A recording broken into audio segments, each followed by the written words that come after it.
What is up, ladies and gentlemen? My name is Scott and welcome back to FudgeMuppet. How are you sensational beings doing today? I hope good, because we've got one of those fun videos, one of those videos that fill you with nostalgia for the good times you've had in Skyrim and make you want to go back and play. Well, today we have our top 5 playstyles for Elder Scrolls V Skyrim. We have played every playstyle under the sun and created builds for just about all of them. I don't think there is a playstyle we haven't done in our over 100 Skyrim builds on the channel, unless maybe some really impractical or crappy styles, but push that shit to the side. We aren't talking about crappy playstyles, we are talking about top playstyles, our favorite out of the vast selection available. Now, for some ground rules, we aren't including any playstyles that rely on mods, as they would change the list drastically. We are just talking about classic vanilla Skyrim and the playstyles within that.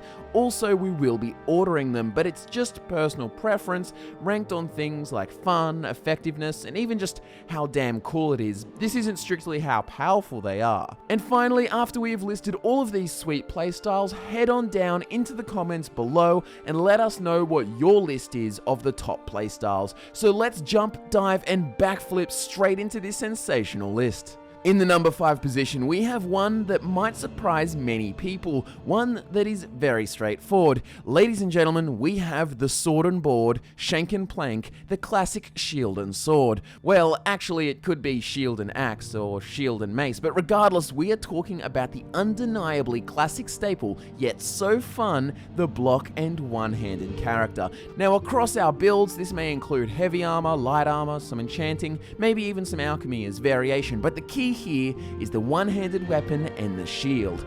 I honestly find it to be one of the most underrated playstyle. My very first Skyrim character, all the way back on that fateful day of November 11th, 2011, was a sword and shield character, and I had so much fun. One of the main things that makes this playstyle is the block perks, like block runner, shield bash, deflect arrows, quick reflexes, and shield charge. This playstyle gives you that powerful warrior feel, that ultimate tank, the you against the world feeling when arrows bounce off you, dragon fire barely touches you, those awesome kill moves where you smash away their defense with your shield only to plunge your mighty sword into their chest. That shit is off chops. My personal favorite example of this playstyle is a build called the Centurion that we made. The classic Imperial armor, sword and shield, valiant warrior of the Empire, shield charging stormcloaks off cliffs, bashing them to the side with your shield. Like I said, the block perks are what makes this style. Block runner allows you to move at full speed with the shield raised, and with deflect arrows you can charge the enemy while their volleys simply brush off you. It's such a cool feeling. Bashing makes combat a slice of cake, allowing you to interrupt very effectively and deal your own damage, but most of all, we gotta give it up for shield charge. If you haven't run across the bridge at Valtheim Towers, shield charging bandits off into the rapids below, you haven't lived. And on top of this all, there are some particularly awesome shields in Skyrim, such as Spellbreaker, giving you a ward on top, defending against spells, or Taj of the Blooded, spiked to add bash damage, or the Shield of Isgramor, which just looks really damn cool because of how huge the thing is. Overall, the Shielded Warrior playstyle is one of my favorites, and one that I feel doesn't get enough love. Now, if you're sick of being the center of attention, sick of having all the arrows flying at you, sick of being the target of everyone's aggression, perhaps you could try some sly methods of giving them their own medicine. In the number 4 position, we have one of the most overpowered but super sexy playstyles, Illusion Controllers.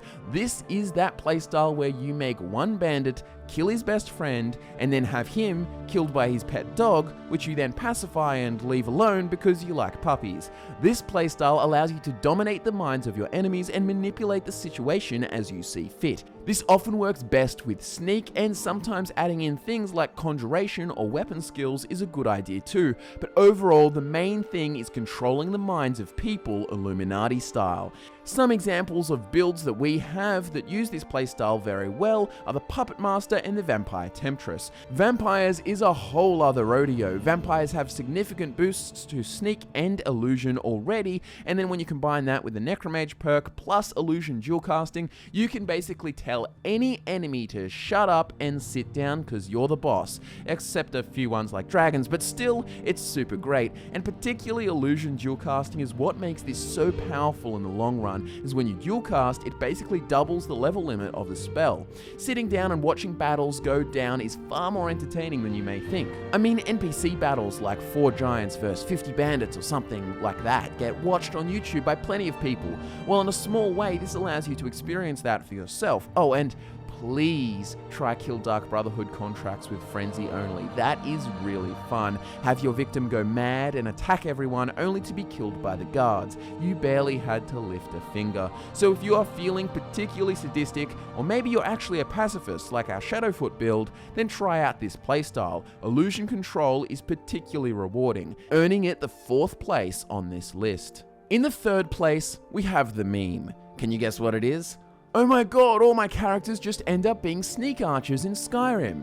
Yeah, well, there is a reason for that, and usually because it's just so damn good. The Sneak Archer playstyle is one of the safest, most powerful, and fun playstyles around. Late game, no one can touch you because they never saw you, never knew you existed, probably didn't even realize they were dead. One moment they were just wandering around doing their bandit things, and lights out, they're in the afterlife. The recipe for this is sneak and archery, of course, and this doesn't mean strictly bows either. Crossbows are a really cool assassin's weapon.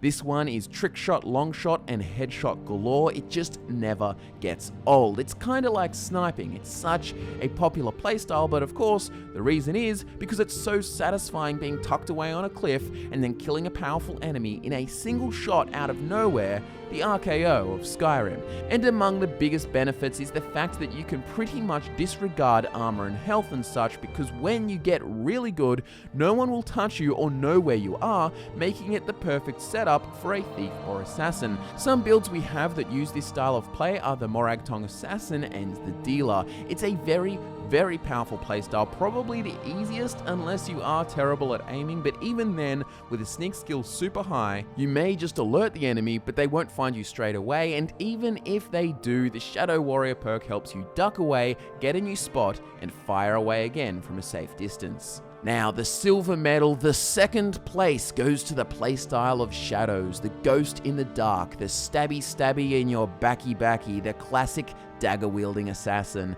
With the Assassin's Blade perk, you do 15 times more damage in sneak attacks with your daggers, and with the Shadow Warrior perk, you can even abuse this by getting some mid-combat sneak kills by crouching and then slashing immediately. Doesn't always work, but it is really cool. Aside from that, it's one of the coolest playstyles, and in my opinion, more fun than sneak archers, mainly because it's far riskier. It gives you that little adrenaline hit when you get that throat slit animation and pull it all off fantastically. It's far more rewarding. And if you want to next level this playstyle, making it a Nightblade with an add of illusion is amazing, adding invisibility into the mix. If you like to truly be a shadow in the dark, then you have to try this. Look at our Spectre build, for example, which is an Argonian that jumps out of the shadows with invisibility and slices throats left, right, and center, only to dash back into the darkness. You ever see that movie, Ninja Assassin? Remember that opening scene with the gangsters? It feels like that, except you're the assassin. You're hiding in the shadows.